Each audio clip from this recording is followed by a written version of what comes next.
نحمده ونصلي ونسلم على رسوله الكريم أما بعد فأعوذ بالله من الشيطان الرجيم بسم الله الرحمن الرحيم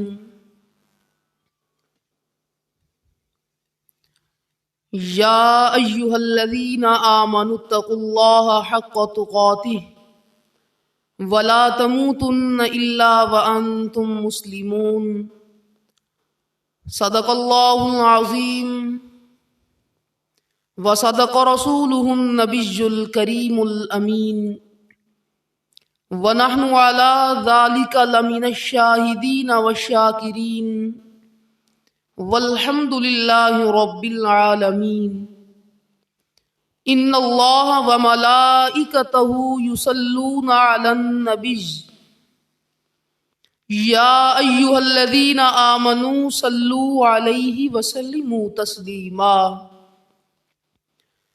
مولاي صل وسلم دائما ابدا علی حبیبک خیر الخلق کلہم محمد سید الکونین والثقلین والفریقین من عرب ومن عجم مولاي صل وسلم دائما ابدا علی حبیبک خیر الخلق کلہم۔ تمام تعریف و توصیف حمد و ثنا اللہ جل مجدہ الکریم کی ذات پاک کے لیے جو خالق کائنات بھی ہے اور مالک شش جہات بھی۔ اللہ رب العزت کی حمد و ثنا کے بعد آقا نامدار حبیب پروردگار نبی اکرم شفیع امم رسول محتشم نبی مکرم محبوب آمنہ جناب حضرت سیدنا محمد الرسول اللہ صلی اللہ علیہ وآلہ وسلم کے دربار ناز میں ہدیہ درود و سلام پیش کرنے کے بعد اللہ رب العزت کی عظیم بارگاہ میں دعا ہے کہ وہ آج یہاں پر ہمارا آنا اپنی پاک بارگاہ میں قبول فرمائے اور ہمارے دلوں میں ایمان کا نور پیدا فرمائے۔ آج کے اس جمعۃ المبارک کا عنوان اخلاق حسنہ سے عبارت ہے۔ اخلاق یہ خلق کی جمع ہے اور اس کا معنی یہ ہے کہ اچھی عادت کو اخلاق کہا جاتا ہے۔ قرآن کریم کی روح سے اخلاق حسنہ کیا ہوتا ہے اور اخلاق سیئہ کیا ہوتا ہے، وہ کام جو اللہ رب العزت کو پسند آ جائیں اور شریعت کے عین مطابق ہوں انہیں اخلاق حسنہ کہا جاتا ہے۔ اور ہمارے ایسے افعال جو اللہ رب العزت کی نظر میں مقبول نہ ہوں، ناپسندیدہ ہوں اور شریعت اسلامیہ کے مخالف ہوں، انہیں بدخوئی کہا جاتا ہے، برے اخلاق کہا جاتا ہے۔ اخلاق کی معاشرے میں بہت زیادہ اہمیت ہے۔ کوئی بھی معاشرہ اخلاق کے بغیر مکمل نہیں ہو سکتا۔ معاشرے کی ترقی کا راز اخلاق حسنہ میں پوشیدہ ہے۔ رسول کریم صلی اللہ علیہ وآلہ وسلم نے اپنے افعال اور اپنے اقوال کے ساتھ جب عظیم ریاست مدینہ کی بنیاد رکھی تو اس کی بنیاد بھی اخلاق حسنہ کے اوپر تھی، اچھے اخلاق کے اوپر تھی۔ رسول کریم صلی اللہ علیہ وآلہ وسلم نے اپنے اقوال اور اپنے افعال کے ذریعے اخلاق حسنہ کو عملاً ثابت کیا اور ہم انسانوں کو حکم دیا کہ اگر معاشرے کی بقا چاہتے ہو، اگر ریاست اسلامیہ کی بنیاد رکھنا چاہتے ہو تو پھر اخلاق حسنہ پر عمل پیرا ہو جاؤ۔ حضرت سیدنا عبداللہ بن سلام رضی اللہ تعالیٰ عنہ آپ بیان فرماتے ہیں کہ میں نے مدینہ منورہ میں رسول کریم صلی اللہ علیہ وآلہ وسلم کی زبان پاک سے جو سب سے پہلی بات سنی وہ یہ تھی، یا ایھا الناس، اے لوگو، افشوا السلام، سلام پھیلاؤ، وصلوا الارحام، اور لوگوں کے ساتھ صلہ رحمی کیا کرو، واطعموا الطعام، اور مسکینوں کو کھانا کھلاؤ۔ اور حضور علیہ السلام نے فرمایا کہ جب تم یہ اعمال کرو گے تدخلوا الجنت بسلام، تو پھر جنت میں سلامتی کے ساتھ داخل ہو جاؤ گے۔ رسول کریم صلی اللہ علیہ وآلہ وسلم نے اپنے اقوال اور اپنے افعال کے ساتھ اس بات کو بھی ثابت کیا۔ حضرت سیدنا ابو ہریرہ رضی اللہ تعالیٰ عنہ آپ بیان فرماتے ہیں، فرمایا رسول کریم صلی اللہ علیہ وآلہ وسلم نے ارشاد فرمایا، لا تحاسدوا ولا تناجشوا ولا تباغضوا ولا تدابروا۔ حضور علیہ السلام نے فرمایا کہ اے مسلمانوں، آپس میں دھوکہ دہی مت کیا کرو۔ حضور نے فرمایا کہ تم آپس میں بغض بھی نہ رکھا کرو، تم آپس میں دشمنی بھی نہ رکھا کرو۔ کیوں؟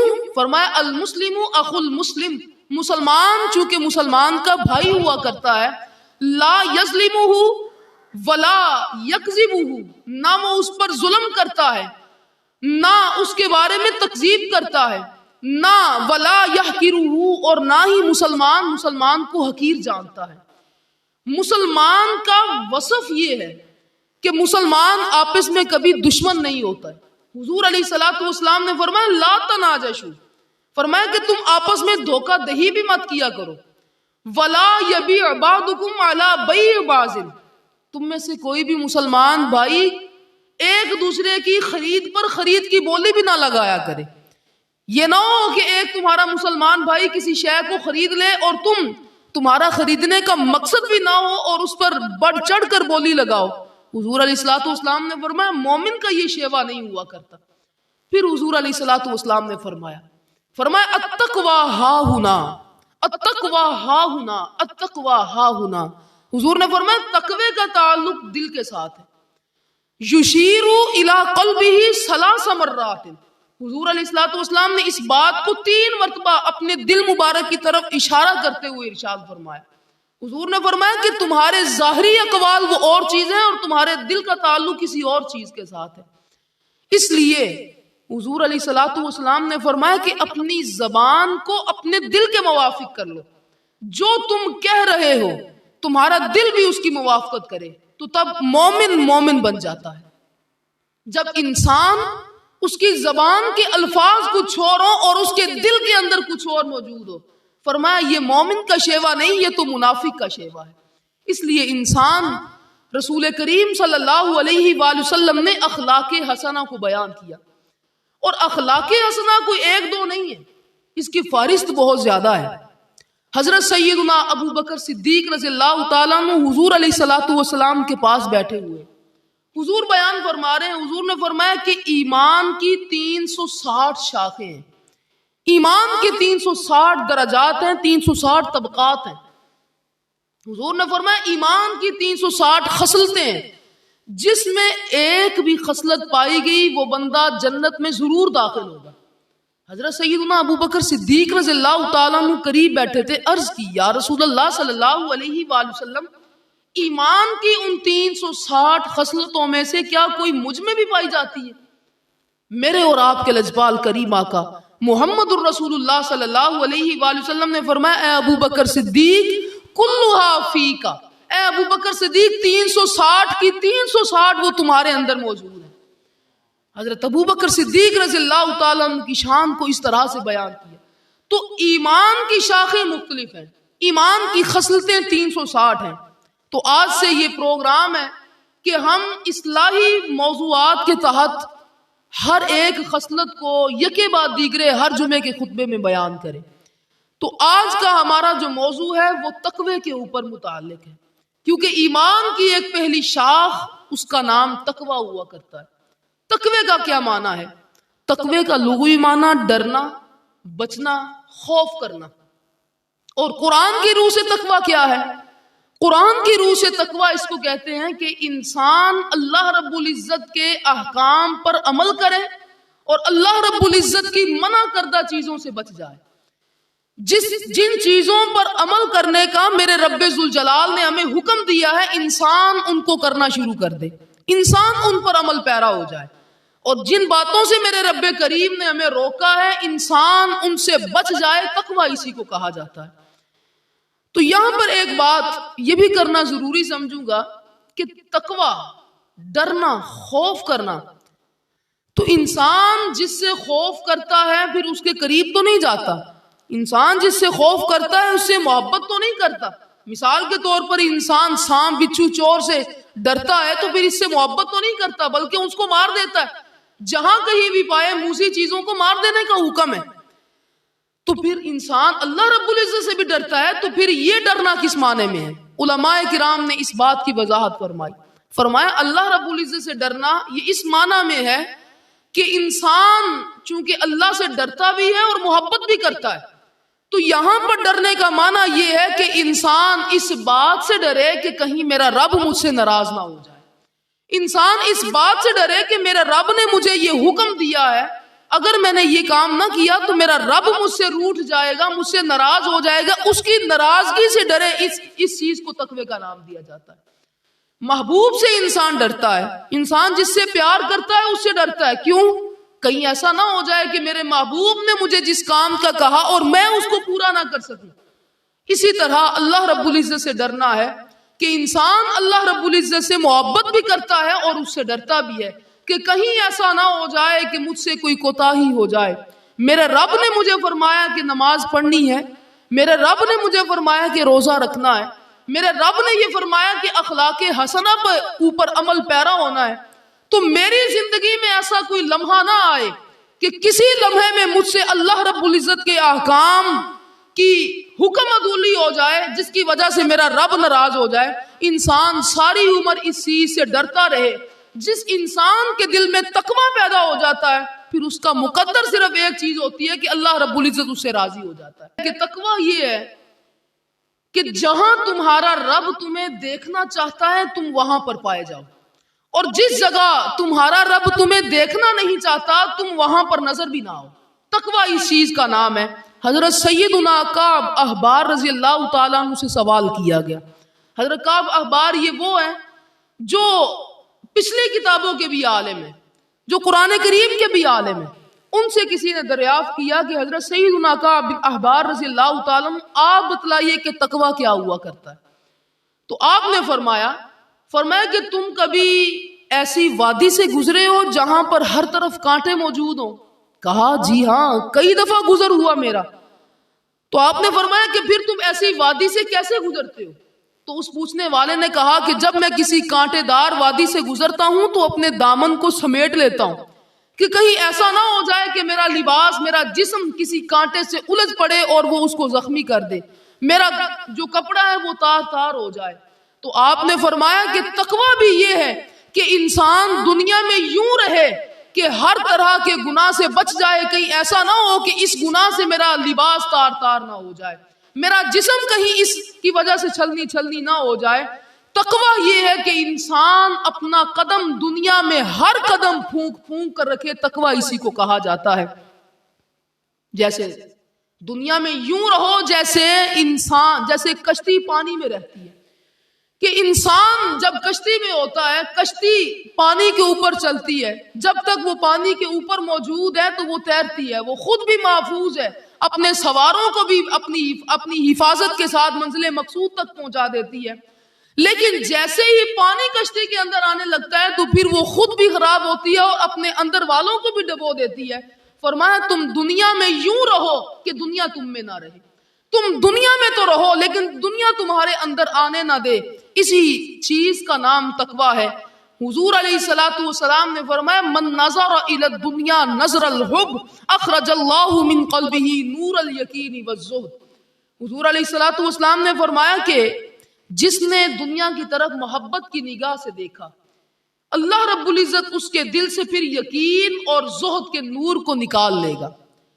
دنیا سے محبت کرنا، انسان محبت کرے تو رب ذوالجلال کی ذات کے ساتھ کرے، انسان محبت کرے تو محمد الرسول اللہ صلی اللہ علیہ وآلہ وسلم کی ذات کے ساتھ کرے۔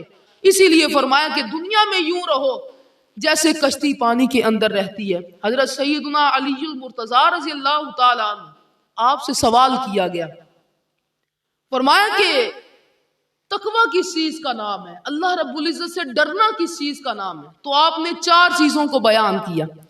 فرمایا کہ تقوی یہ ہے، بڑی خوبصورت بات کی آپ نے فرمایا کہ سب سے پہلی بات یہ ہے کہ اللہ رب العزت سے ڈرتے رہنا، یہ تقوی ہے۔ دوسرے نمبر پر آپ نے فرمایا قرآن کریم پر عمل پیرا رہنا، یہ بھی تقوی ہے۔ تیسرے نمبر پر آپ نے فرمایا کہ کم چیز پر قناعت کر لینا، کم چیز پر شکر کر لینا، یہ بھی تقوی ہے۔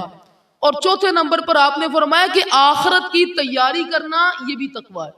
4 چیزیں حضرت علی المرتضیٰ رضی اللہ تعالی عنہ نے بیان فرمائی جس کا تعلق تقوی کے ساتھ ہے۔ ان 4 چیزوں کو سمجھنے کی ضرورت ہے۔ وہ 4 چیزیں وضاحت طلب ہیں۔ پہلی چیز حضرت سیدنا علی المرتضیٰ رضی اللہ تعالی عنہ نے بیان فرمائی کہ اللہ رب العزت سے ڈرتے رہنا۔ ہر لمحہ انسان کے دل میں یہ تصور قائم ہو جائے کہ بھئی اگر میں نے یہ کام کیا تو کل قیامت والے دن مجھے رب ذوالجلال کے سامنے اپنے تمام اعمال کی جواب دہی کے لیے حاضر بھی ہونا ہے۔ آج انسان جس سے محبت کرتا ہو اس دنیا میں رہتے ہوئے، تو پھر وہ اس کے آنے سے جھجکتا ہے، سامنے آنے سے، کہیں ایسا نہ ہو کہ میری فلاں غلطی سے بھی پردہ اٹھ جائے، فلاں غلطی سے بھی پردہ اٹھ جائے۔ حضرت سیدنا علی المرتضیٰ رضی اللہ تعالیٰ عنہ فرماتے ہیں کہ کل ہم سب نے اللہ رب العزت کے حضور جمع ہونا ہے، اللہ رب العزت کے سامنے اپنے تمام اعمال کا حساب دینا ہے، جواب دہی کے لیے حاضر ہونا ہے۔ تو کل پھر ہمارا کیا حال ہوگا کہ جب میرا رب فرمائے گا کہ تم یہ گناہ بھی کرتے رہے، تم یہ گناہ بھی کرتے رہے، تو انسان کتنا شرمسار ہوگا۔ اس لیے فرمایا کہ اس دنیا میں ایسے رہو، تم اپنے آپ کو ایسے بنا لو کہ گناہوں سے اپنی زندگی کو پاک کر لو، اور تم ایسے رہو کہ زمین میں اپنا قدم بھی پھونک پھونک کر رہو کہ کہیں ایسا نہ ہو جائے کہ رب ذوالجلال کی ذات مجھ سے ناراض ہو جائے۔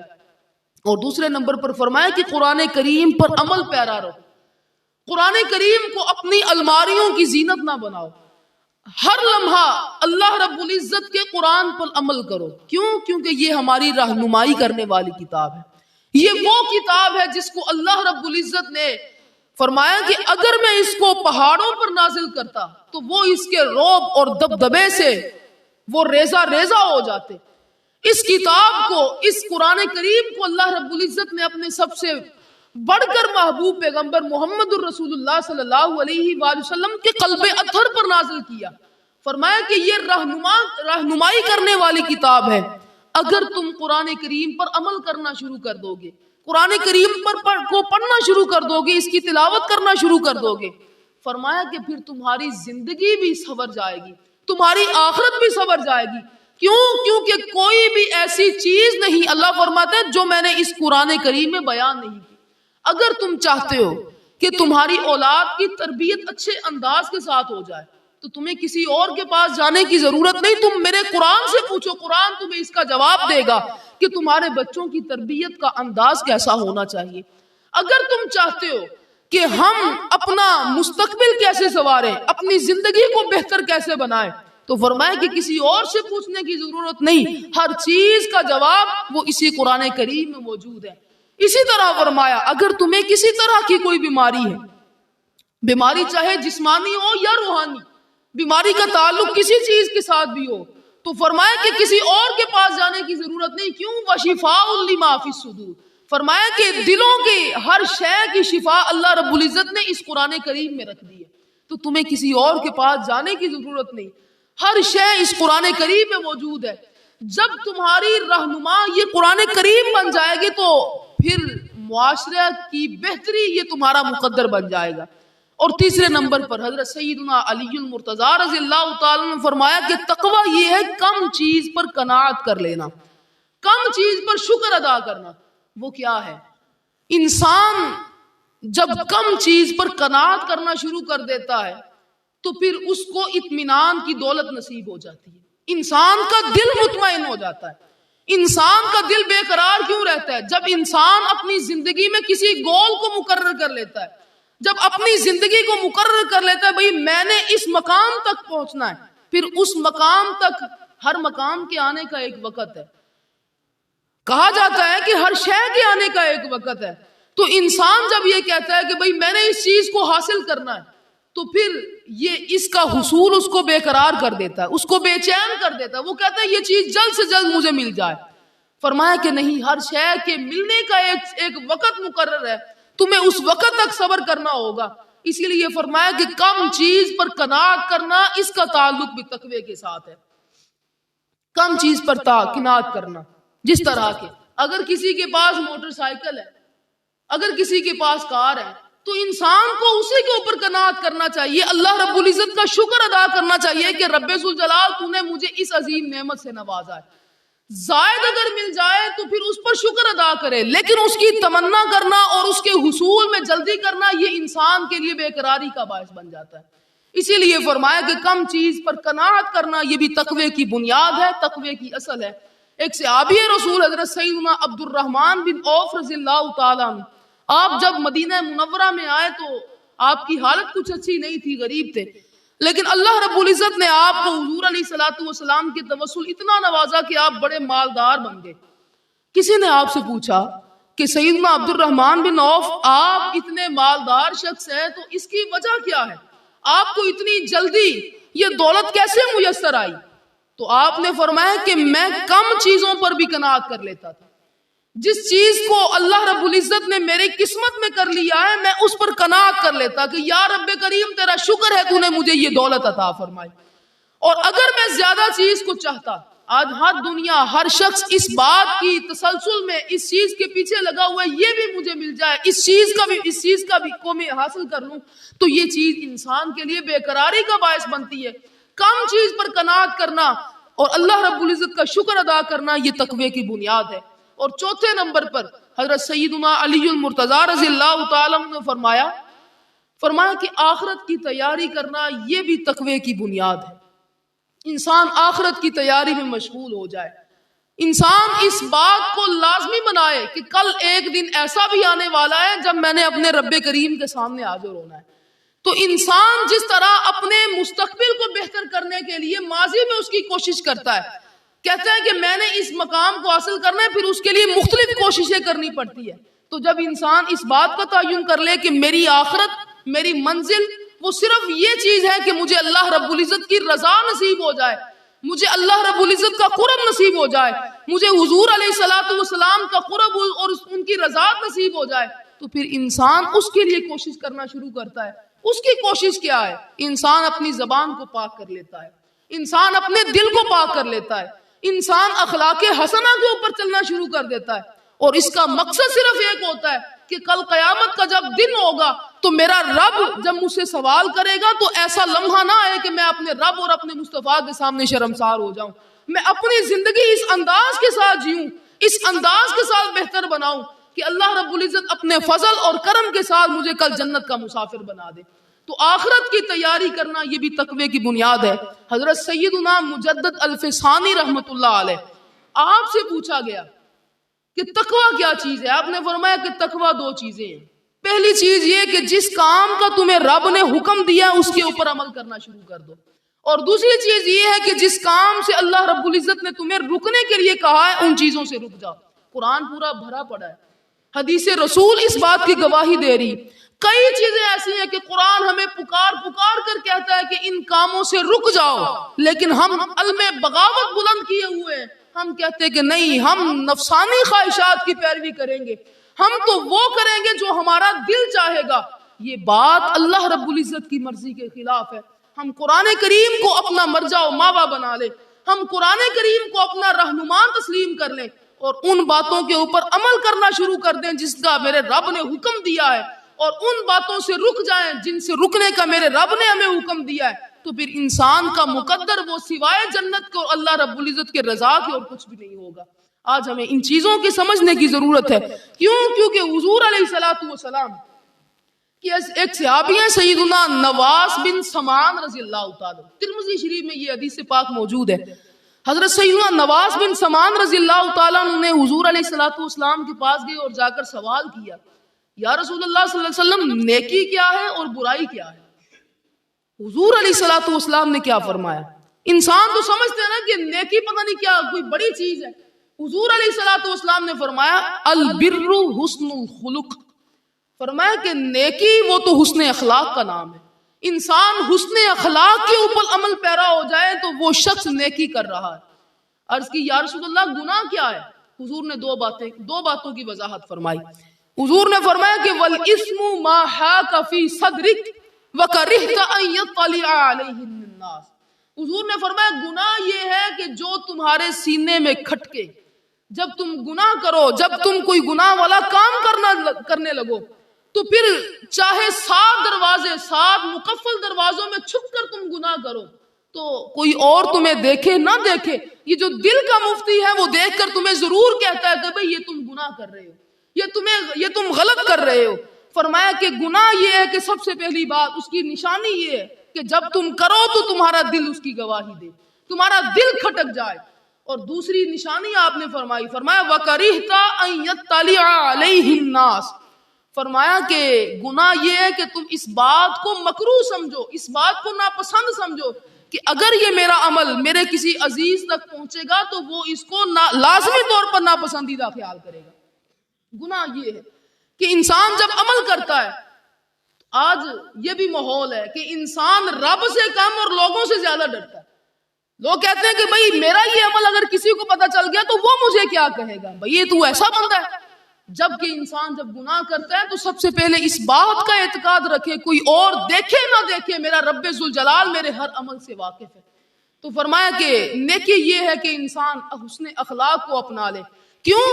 حضور علیہ الصلوۃ والسلام نے یہ بھی فرمایا نا کہ ان اللہ لا ينظر الی اموالکم وصورکم. حضور نے فرمایا کہ اللہ رب العزت تمہاری صورتوں کو نہیں دیکھتا، تمہارے مال و دولت کی کثرت کو نہیں دیکھتا.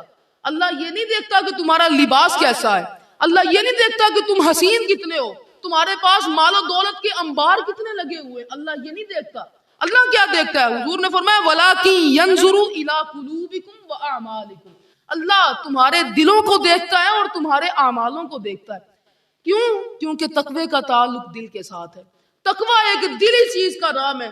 اگر مال کو دیکھنا ہوتا، حسن و جلال کو دیکھنا ہوتا تو پھر ابو جہل اور ابو لہب ان کا تو نسب بھی بڑا اعلیٰ تھا، وہ تو خوبصورتی کے بھی بڑے مالک تھے، لیکن اللہ رب العزت نے ہمیشہ کے لیے ان کے اوپر لعنت کر دی. آج بھی ابو جہل اور ابو لہب کے اوپر لعنت کی جا رہی ہے. اور کیونکہ تقوی کا تعلق دل کے ساتھ ہے، حضرت سیدنا بلال حبشی رضی اللہ تعالیٰ عنہ دل کے آپ ولی ہیں، آپ دل کے غنی ہیں، آپ کا رنگ چونکہ کالا ہے، آپ کوئی اعلیٰ طبقے سے بھی نہیں ہے، اعلیٰ نسب کے ساتھ تعلق بھی نہیں ہے، آپ تو غلام تھے، لیکن آج بھی ان کا نام بڑے عزت اور احترام کے ساتھ لیا جاتا ہے. اس کی وجہ صرف یہی ہے کہ میرا رب کریم تمہارے مالوں اور تمہارے حسن و جائیداد کو نہیں دیکھتا، میرا رب کریم وہ تو تمہارے عملوں اور تمہارے دلوں کو دیکھتا ہے. اس لیے انسان یہ چاہے کہ اپنے جو اقوال ہیں، جو بولتا ہے اس کے مطابق اپنے دل کو کر لے، اس کے دل میں بھی وہی بات ہو جس کا وہ اپنی زبان کے ساتھ اظہار کر رہا ہے. تقوی اسی چیز کا نام ہے. اللہ رب العزت سے دعا ہے کہ وہ تقوی کے ساتھ ہمارے دلوں کو معمور فرمائے. وما علینا الا البلاغ المبین.